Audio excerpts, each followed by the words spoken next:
우리에게 주신 하나님 말씀은 열왕기상 21장 1절에서 10절까지의 말씀입니다. 열왕기상 21장 1절에서 10절까지의 말씀입니다.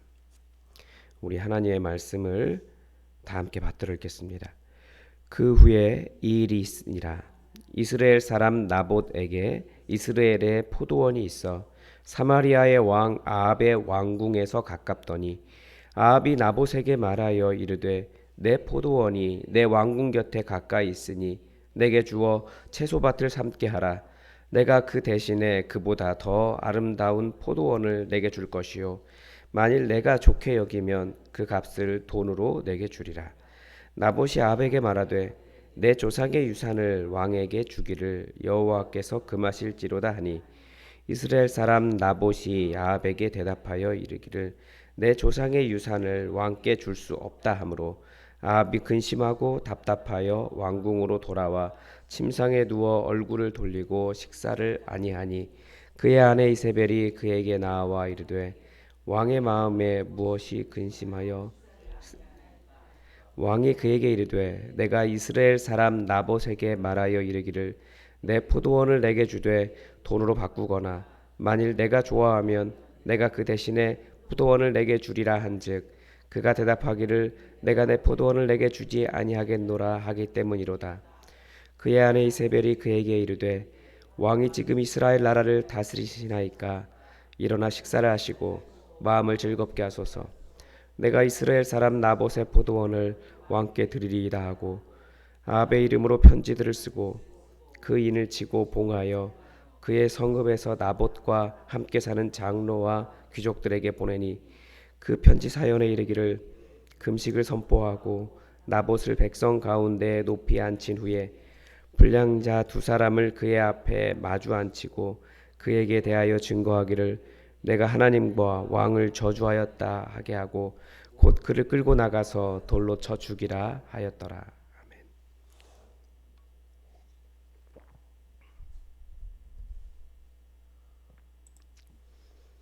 십계명에서 열 번째 계명 탐내지 말라라는 말씀이 있습니다.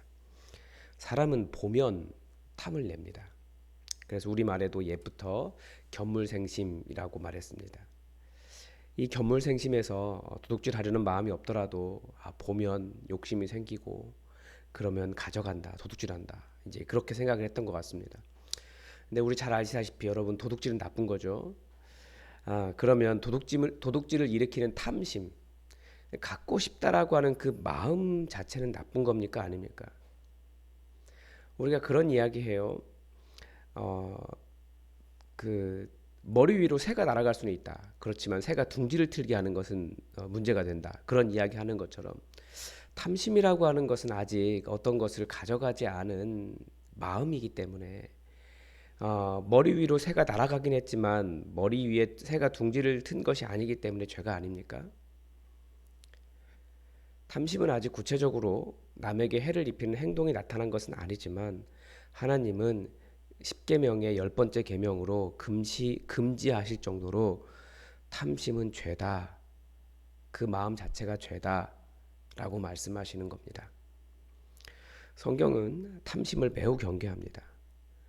하와가 선악과를 따먹은 이유도 탐심에서 시작한 겁니다. 이미 자기에게 주어진 엄청난 그 에덴 동산에 풍성한 것들이 있는데 그 하나 보니까 이것도 먹고 싶고 탐스럽게 보이고 저거 갖고 싶다. 그래서 애가 탄 거예요. 탐심이라는 죄가 이미 그 안에서 시작된 거죠. 예수님도 우리에게 삼가 모든 탐심을 물리치라라고 말씀하셨습니다. 그런데 그 말씀을 하신 상황을 보면 우리는 과연 그것이 탐심이 아니라고 말할 수도 있을 것 같기도 해요. 우리 시대의 입장에서 보면. 아니면 인간적인 입장에서. 아버지가 형에게만 재산을 모두 다 준 거예요. 그러니까 동생이 예수님께 나와서 제 형에게 명령해서 재산을 좀 나누라고 유산을 나누라고 말씀 좀 해주십시오. 이런 거였습니다. 우리는 뭐 당연히 그렇게 싸우지 않겠습니까? 뭐 요즘은 유언으로 아버지가 영상을 남겨도 불공평하다 그러면 대법원까지 가서 싸우는 것이 이 시대 아닙니까? 예수님은 이것마저도 탐심이다 라고 말씀하셨습니다. 그러면서 하신 말씀이 삼가 모든 탐심을 물리치라. 사람의 생명이 그 소유의 넉넉함에 있지 아니하니라. 우리는 넉넉해야 잘 산다고 생각합니다. 가난하면 힘든 거 맞습니다. 힘든 거 맞아요. 성경도 가난이 힘든 것을 알기 때문에 이스라엘이라고 하는 하나님의 왕국은 가난이 없는 나라가 되기를 바라셨습니다. 가난한 사람 억울하게 하면 하나님께서 그 억울하게 한 그 사람도 가난하게 하실 것이다. 그렇게 말씀하실 정도였습니다. 예수님께서 하신 말씀, 탐심을 경계하라는 거예요. 살아가기에 충분하면 하나님께서 공급해주고 계시는 것이면, 공급해 계시는 것이 있으면 더 이상 욕심내지 말라라고 하시는 거죠. 그리고 사람의 생명력, 그 풍성한 생명력은 생명의 공급자 되시는 예수님을 만날 때 예수님으로부터 주어진다라는 것을 가르쳐 주셨습니다. 이웃의 집을 탐내고 이웃의 아내도 탐내고 이웃의 재물도 탐내는 것 다 이미 탐심만으로 죄라는 겁니다. 하나님께서 금하신 계명을 어기고 있는 거예요. 이스라엘이 이 탐심 때문에 하나님께 순종한 것이 순종하지 않은 것이 많이 있습니다. 다 진멸하라고 명령하셨는데 나쁜 것은 죽이고 좋은 것은 남겨놓고 하나님께 제물로 드리려고 했다고 자기 자신을 정당화했습니다. 이 불순종이 탐욕으로부터 나왔습니다. 그건 탐심이지 순종이 아닙니다. 그래서 성경은 순종이 제사보다 낫고 듣는 것이 수량의 기름보다 낫다라고 가르쳐 주실 정도로 그만큼 탐심을 경계하라고 하십니다. 탐심이 일어나는 이유는 하나님께서 주신 것에 만족하지 않기 때문입니다. 지금 잠시 받는 환난을 통해 은혜로 살아가는 법을 배우지 않기 때문입니다. 아합의 여러 가지 죄를 이야기할 때 이제 이 아합이 범한 이 10번째 계명을 이야기합니다. 그의 탐욕이 어떻게 됐습니까? 결국 그의 집안을 멸망으로 이끕니다. 탐욕이 그렇게 무서운 거예요. 아합이 보고 탐욕을 낸 것은 이스라엘 사람 나봇의 포도원이었습니다. 1절에서 보면 포도원은 이스라엘에 있고 사마리아 왕 아합의 왕궁에서 가깝다라고 했는데 약간은 좀 이해가 되지 않습니다.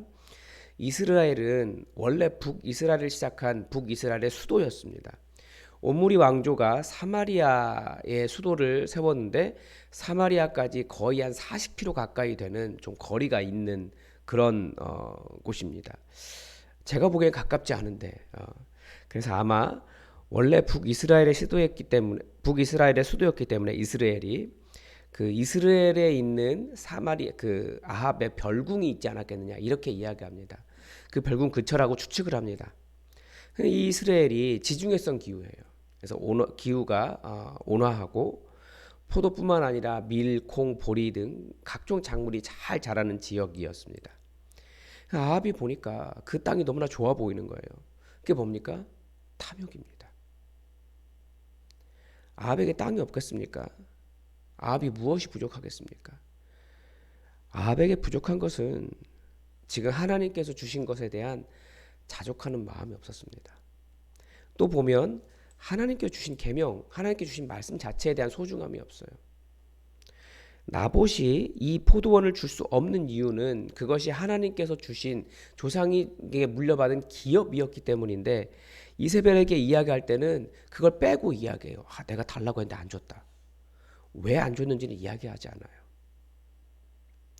하나님께서 주신 것들에 대한 자족하는 마음이 없으면 내가 가진 모든 것은 하찮게 보이고 남이 가진 모든 것은 다 좋아 보입니다. 탐욕이 거대한 것이 아닙니다. 이게 바로 탐욕입니다. 남이 가진 것 다 좋아 보이는 것이 탐욕입니다. 인간이 다 그렇죠. 정말 인간이 다 그렇습니까? 탐욕이 일어나는 것이 정당한 겁니까? 그건 자기 안에 있는 탐욕을 정당화할 뿐이에요. 다른 사람 다 한다. 이게 큰 죄라고 지난주 설교를 통해서 말씀을 드렸습니다. 다른 사람 다 하기 때문에 괜찮아라고 말하는 마음이 죄악의 아주 죄악의 근본적인 마음입니다. 인간에게 탐욕이 일어나는 것 그게 당연한 것이 아닙니다. 하나님은 그거 아니라고 말씀하신 거예요.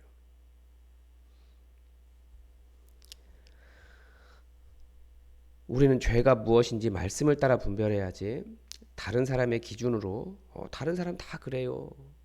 다 물건 보면 좋아하고 갖고 싶어하고 예쁘고 작고 예쁘고 비싼 거 보면 다 좋아하고 그거 그렇지 않습니다. 아합이 그래도 양심이 있는지 나봇에게 더 아름다운 포도원 줄게 아니면 그 땅값 잘 쳐줄게 이렇게 말합니다. 정당한 대가 아니 자기가 손해 본다고 해서 탐욕이 아닌 것이 아닙니다. 그거 탐욕입니다. 그런데 나봇은 아합의 제안을 거절하죠. 우리 생각에 더 좋은 포도원이 생길 수도 있고 더 값을 잘 받을 수도 있을 겁니다. 그런데 나봇이 그 포도원을 팔 수 없는 이유는 그 땅이 바로 하나님에게서 그리고 조상에게서부터 물려받은 기업이기 때문입니다. 즉 나봇이 바로 하나님께서 주신 기업에 대해 자족하는 마음이 있었다라는 거죠. 그에게 더 좋은 포도원이나 그 기업을 팔아서 생기는 이익에 대한 탐욕이 나봇은 없었습니다. 왜냐하면 하나님께서 주신 것으로 만족하는 마음이 있었기 때문입니다. 결국 아합은 자기가 그 포도원을 갖지 못하자 몸져 누웠습니다. 탐욕이 대단하죠. 원래 자기 것도 아니었고 자기 것이 될 수도 없는 것을 갖고 싶어서 탐욕을 부리고 있는 겁니다. 그런데 이때 이 모든 사정을 들은 이세벨이 꾀를 냅니다. 어떻게 합니까? 소위 가짜 뉴스를 만들어서 나봇을 죽여버리려고 하는 거죠. 그리고 그 포도원을 차지하려고 합니다. 나봇이 하나님과 왕을 저주했다라고 가짜 뉴스를 퍼뜨리고 장로와 귀족들에게 이 편지를 보냈고 더구나 장로와 귀족들이 이 계획에 동참합니다. 가짜 뉴스는 이때부터 항상 그랬나 봐요. 지금 시대도 가짜 뉴스가 이렇게 확 사람들을 사로잡는 방법이 있잖아요. 지역 차별과 종교 문제를 건드는 것. 그럼 사람들은 화를 타올라요. 그리고 막 평소에도 이성적인 사람들은 평소에는 이성적이었는데 그때는 이성적이지 않아요. 감히 우리 하나님을 그러면서 막 덤벼듭니다. 가짜뉴스의 패턴은 항상 똑같았나 봐요. 아합의 탐욕이 거짓을 만들었고 사람들은 그 거짓에 그 권력에 동참하고 결국 이제 나봇은 돌에 맞아 죽게 됩니다. 탐욕은 이렇게 무섭습니다.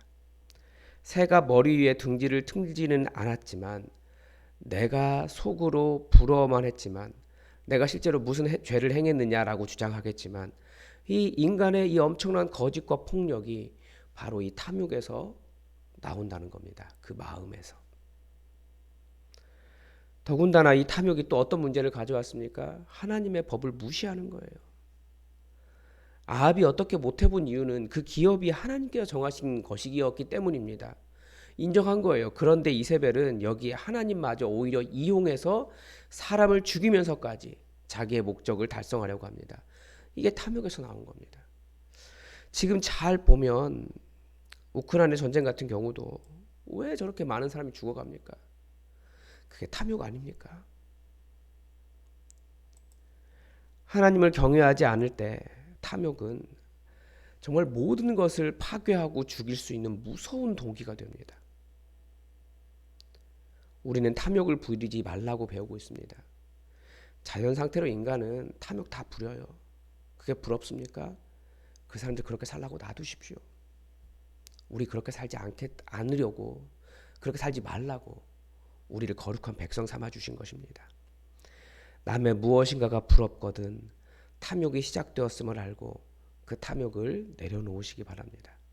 10번째 계명을 어기는 중죄입니다. 10계명은 뭐 1계명부터 10계명까지 경중이 있는 게 아니에요. 다 중요한 거예요. 그 탐욕은 살인죄와 똑같고 그 탐욕은 우상숭배와 똑같고 그 탐욕은 부모님을 경외하지 않는 것과 똑같고 그 탐욕은 살인과 똑같은 거예요. 하나님께서 주신 것으로 자족하는 법을 우리 배워가시기 바랍니다. 우리의 넉넉한 생명이 소유에 있지 않다라고 말씀하시고 예수님도 삼가 너희의 모든 탐심을 다 버리라고 말씀하셨습니다. 우리의 넉넉한 생명은 예수 그리스도에게 있다는 것을 아시고 우리를 이 예수 그리스도 생명으로 불러주신 그 예수님의 은혜, 그 하나님 나라를 우리가 기억하며 살아갈 수 있기를 바랍니다. 우리는 부한 데도 처할 수 있고 가난한 데도 처할 수 있습니다. 그런 일체의 비결이 예수 그리스도에게 있습니다. 오늘도 하나님의 뜻이 우리에게 이루어지기를 주기도문으로 기도하겠습니다. 하늘에 계신 우리 아버지, 아버지의 이름을 거룩하게 하시며 아버지의 나라가 오게 하시며 아버지의 뜻이 하늘에서와 같이 땅에서도 이루어지게 하소서. 오늘 우리에게 일용할 양식을 주시고 우리가 우리에게 잘못한 사람을 용서하여 준 것 같이 우리 죄를 용서하여 주시고 우리를 시험에 빠지지 않게 하시고 악에서 구하소서. 나라와 권능과 영광이 영원히 아버지의 것입니다. 아멘. 여러분 우리 예수품한 교회를 위해서 여러분 기도해 주시고 우리 환우들을 위해서 기도해 주시고 우리 수능과 임용고사 또 직장 시험을 준비하는 우리 자녀들을 위해서도 여러분 기도를 부탁을 드립니다. 그리고 평화를 알지 못하는 이 온 세계가 하나님의 평화를 알 수 있도록 또 함께 기도해 주시기 바랍니다. 다 함께 기도하겠습니다.